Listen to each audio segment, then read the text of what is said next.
क्रिस्का recording studio Ekangar सराय।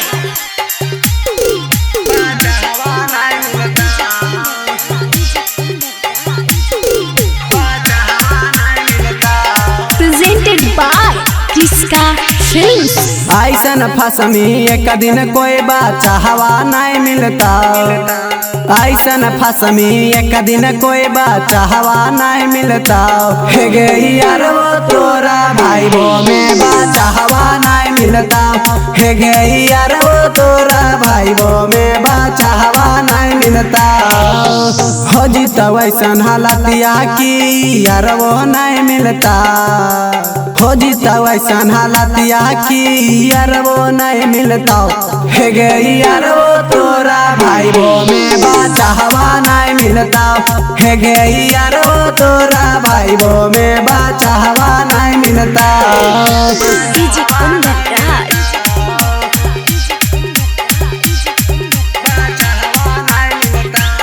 क्रिस्का recording studio Ekangar सराय।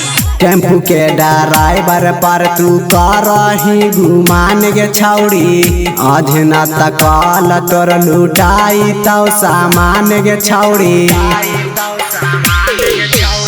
Tempo के ड्राइवर पर तू करही घुमान गे छौड़ी। अधना तकल तोर लुटाई तो सामान गे छौड़ी। मजा लुटा के तू थक जाई में हाटा हवा नहीं मिलता। मजा लुटा के तू थक जाई में हाटा हवा नहीं मिलता। हे गे यार वो तोरा भाई वो में बाचा हवा नहीं मिलता। हे गे यार वो तोरा भाई वो में बाचा हवा नहीं मिलता।